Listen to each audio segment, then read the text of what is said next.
Shalom, my little friends. Okay, so we got some fowls of heaven in Revelation chapter 19. These fowls of heaven are going to be gathered together for the great supper, the great sacrifice of you, Lord God Almighty. And they're going to eat the flesh of captains, and the flesh of the mighty men, and the flesh of the horses, and the flesh of the priests. Let's see, 18. That ye may eat the flesh of kings, the flesh of captains, the flesh of mighty men, the flesh of horses, and them that sit on them, and all the flesh of all men, both free and bond, both small and great. So, we have these flesh of the mighty men. I said yesterday that I was going to show y'all why I go into the Hebrew more than I do the Greek, and it's because of reasons for this right here. In Ezekiel chapter 39, he brings up the flesh of all these that they're supposed to be eaten. But these fowls of the heaven, which are the fallen angels, these are the angels. And we're going to prove that today too. So, Ezekiel 39:18. Ye shall eat the flesh of mighty men, and drink the blood of the princes of the earth, and of rams, of lambs, and of goats, bullocks, all of them fatlings of Bashan. Ezekiel 39. Yeah, 18. And ye shall, and 19, and ye shall eat till ye be full, and drink blood till ye be drunken of my sacrifice which I have sacrificed for you. Thus shall ye be filled at my table with horses and chariots, mighty men, and with all men of war, saith Yahuwah the Lord Elohim God. And I will set my glory among the heathen, and all the heathen shall see my judgment that I have executed, and my hand that I have laid upon them. So the house of Israel shall know that I am Yahuwah the Lord their Elohim God from that day and forward. And the heathen, the Gentiles, shall know that the house of Israel went into captivity for their iniquity, because they trespassed against me. Therefore hid I my face from them, and gave them into the hand of their enemies. So fell they all by the sword. Okay, so here we are. The mighty men. Let's go back up here, verse 18. You shall eat the flesh of the mighty. That word for mighty is H1368, concordance number H1368, which means giants. The mighty men, the giants. Now that we got an understanding, these mighty men are the ones that he's going to be. Oh, wait a minute. Let's just go somewhere else so that you understand that he is speaking about the mighty that are going to be gathered together for this sacrifice. Where's the one on the sacrifice?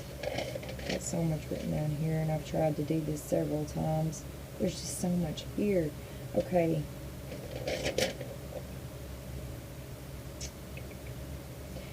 Obadiah 9. And thy mighty men, H1368, giants, shall be dismayed to the end, that every one of the mount of Esau may be cut off by slaughter. So here we are again, mighty men, and Esau. Who is Esau? The children of Esau. These mighty men, these giants. Amos 2:14 and 16. Therefore the flight shall perish from the swift, and the strong shall not strengthen his force. That word for force is H3581, and it means koa, be firm, vigor, a large lizard, ability, chameleon, fruits, might, power, powerful, strength, substance, wealth, force. So neither shall the mighty, the giants, H1368, deliver himself. And we'll go down to 16. And he that is courageous among the mighty, the giants, H1368, shall flee away naked in that day, saith Yahuwah the Lord. What do you mean they flee away naked?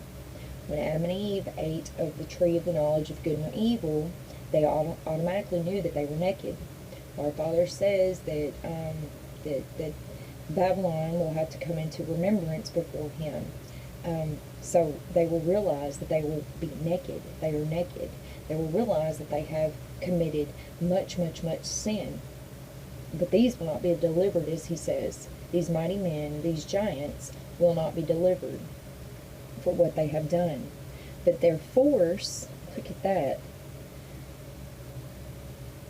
Verse 14, therefore the flight shall perish from the swift, and the strong shall not strengthen his force. His large lizard, his chameleon. Ain't that something? Is that not what the Kabbalists worship? Is that not what the Hindus worship? This huge, giant, snake-like, lizard-looking creature? What he's talking about here. That's and what is it that in Star Wars, may the Force be with you?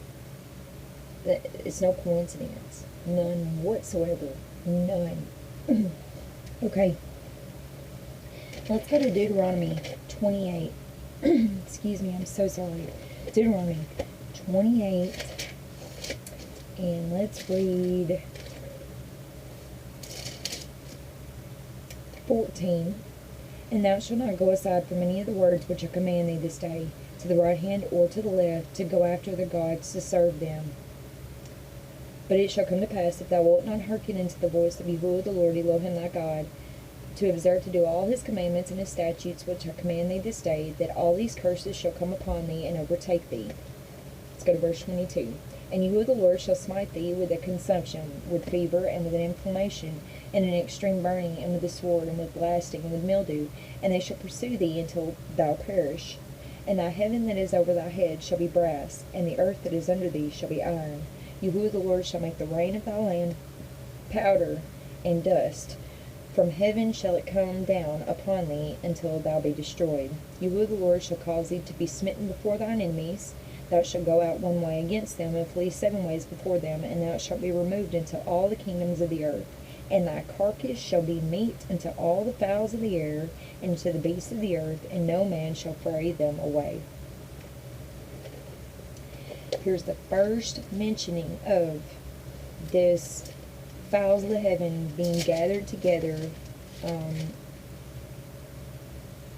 to eat the blood and the meat of these kings and these priests and whatnot. Excuse me.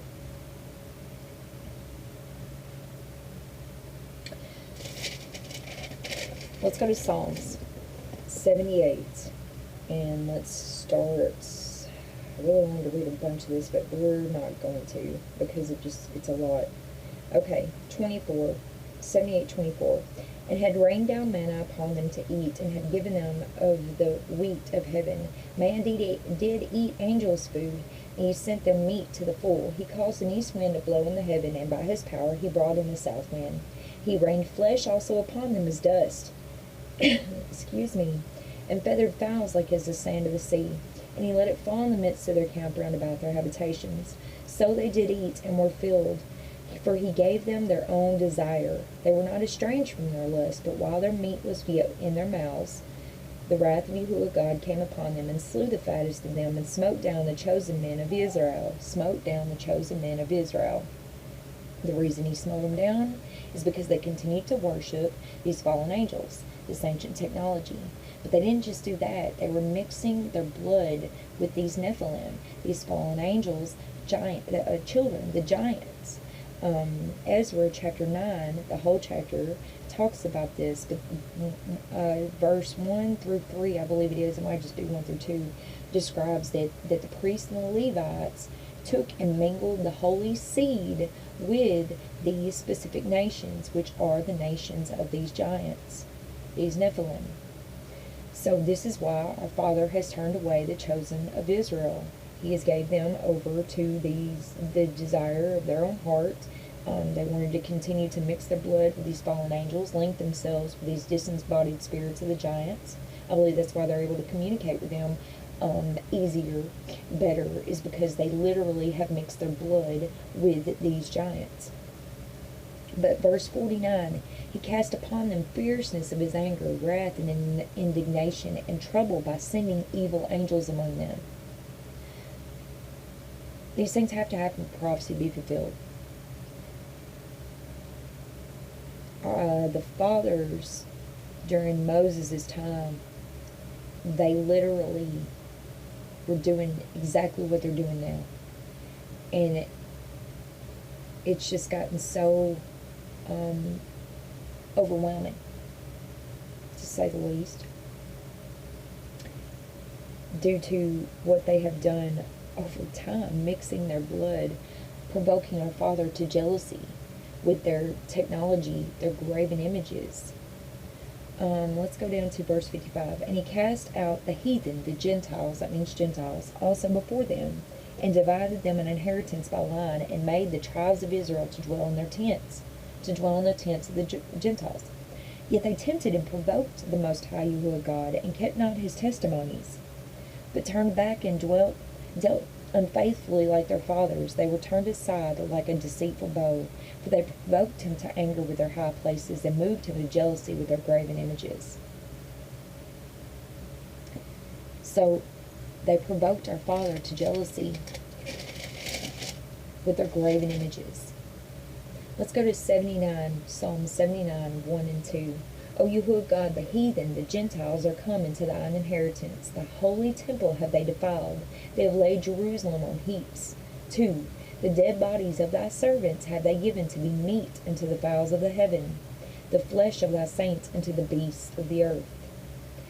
This word, or verse 1, is fulfilling, or Revelation 11:2 is fulfilling verse 1 of 79, where it says that don't measure the outside of the temple, for it is given unto the Gentiles to tread underfoot for 40 and 2 months, to tread underfoot the holy city for 40 and 2 months. That's exactly what we just read there. When these fowls of heaven are brought up, you're going to see it. It is going to continue to be brought up. The Gentiles and the fowls of the heaven are brought up together many times. Many times. And these giants. But of course the giants are brought up with the fowls of heaven. Of course. But let's go back to 78:27. He rained flesh also upon them as dust, and feathered fowls like as the sand of the sea. In Deuteronomy 28, we read something quite like, kind of like this. It says, Yahuwah the Lord, 28:24, Yahuwah the Lord shall make the rain of thy land powder and dust. From heaven shall it come down upon thee until thou be destroyed. He's going to destroy them by making them get drunk by the flesh and the blood of the important men.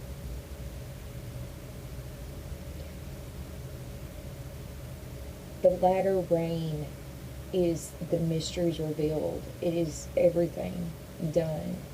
That is what the latter rain is. It is done. So if Jesus said, you eat of my body and you drink of my blood, and if Solomon in Ecclesiastes says the only thing good is to eat and drink and be merry, well, if you eat of the word and drink of the Holy Spirit when in breath, then eating is eating the word, and drinking of the blood is drinking of the Spirit. Now, the angels who desire to look into the things of the Holy Spirit when in breath. In Job, where's that? Read at Job 28:20 and 21. Whence then cometh wisdom?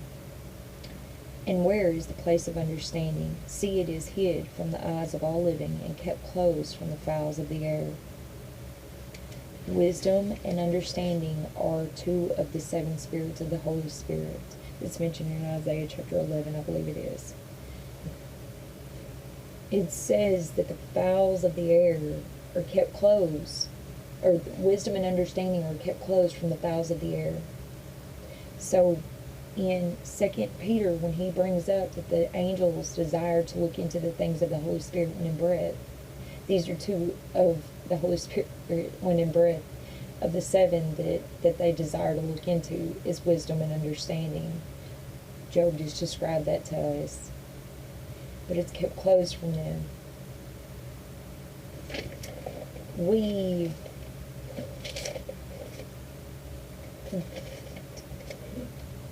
There's just so much here we do not understand.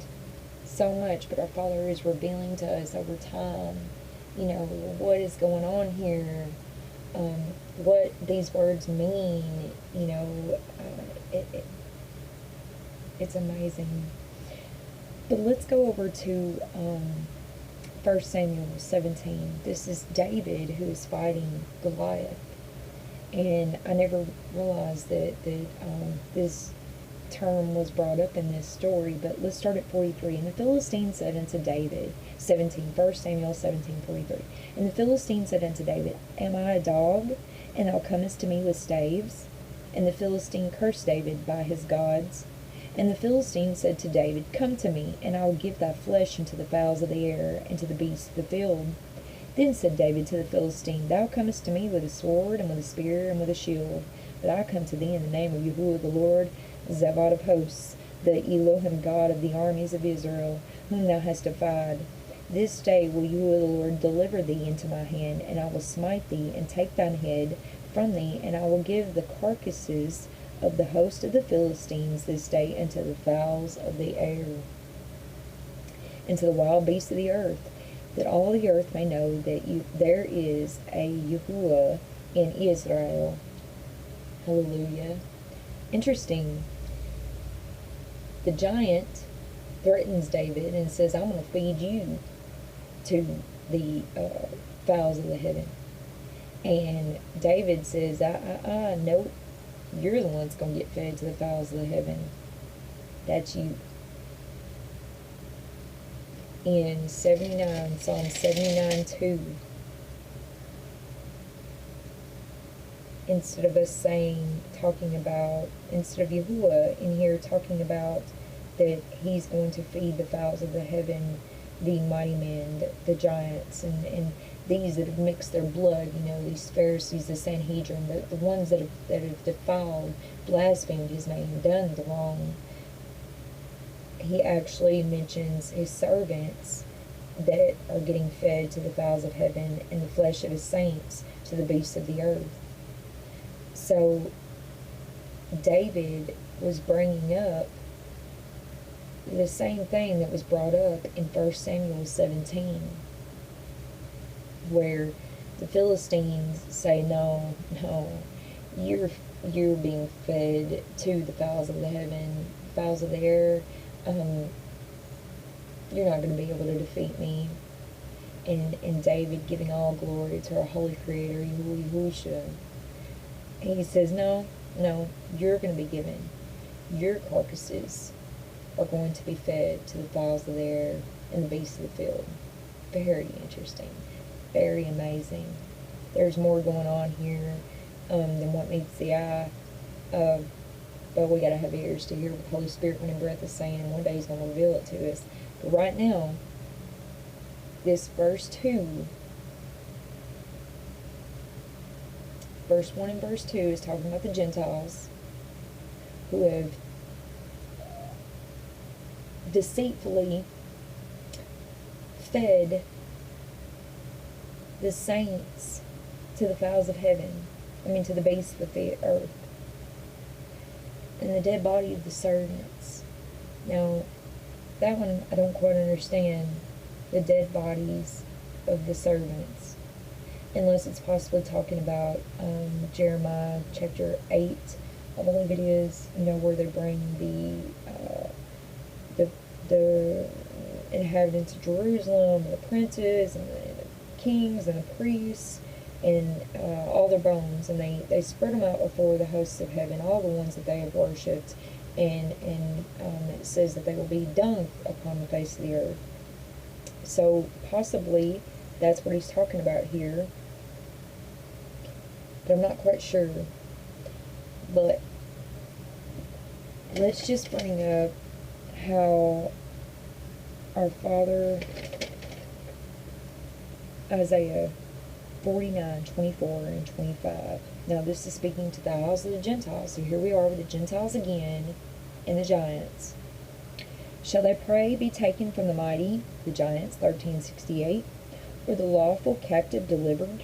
25. But thus saith Yahuwah the Lord, even the captives of the mighty, the giants, shall be taken away, and the prey of the terrible shall be delivered.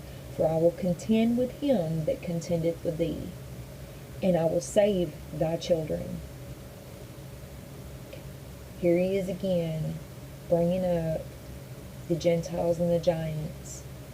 But just like what Goliath said to David, David turned around and said, nope, that's what's going to happen to you, my friend. The same over here in 79 and 78. He says what will happen to them, the giants, the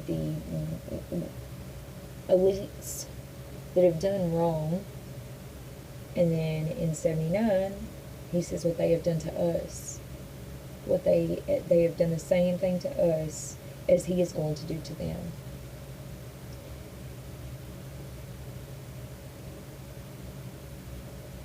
There's more going on with the David and Goliath story for sure. I mean, so much more. You know, Goliath in from 17, 1 Samuel 17, 4 to 8 talks about his armory and the things that he's wearing, and he brings up brass and iron. Well, in Deuteronomy 28, we read that he will make the heaven is brass and the earth is iron, I believe, or I might be saying it backwards. So there's more going on there for sure. 28, 23. And thy heaven that is over thy head shall be brass, and the earth that is under thee shall be iron. And it's just interesting, you know, because he's calling for the fowls of the heaven. Well, the heaven over thy head shall be brass, and the beasts of the earth. And he says, in the earth that is under thee shall be iron. And then when he brings up Goliath in chapter 17, 1 Samuel 17, he doesn't talk about him having gold or silver or, you know, any other type of metal for his armory. He talks about him having brass and iron. So there's definitely something going on there. Just don't know what it is. But hallelujah, praise Yahushua. He will bless us one of these days with a greater understanding of that. But today we have gotten an understanding that the mighty are the giant, these mighty men. So this is why we're going. This is why Ashley goes in the Hebrew to look for the definitions, because the Greek doesn't justify the understanding of what he's saying. I mean, if our Father repeats himself, then I'm not doing wrong by just looking at the Hebrew definitions. I did go into the Greek to see what it says, but it's proved and proved and proved time and time again that going to the Hebrew is the best way to get a greater understanding of what's going on here.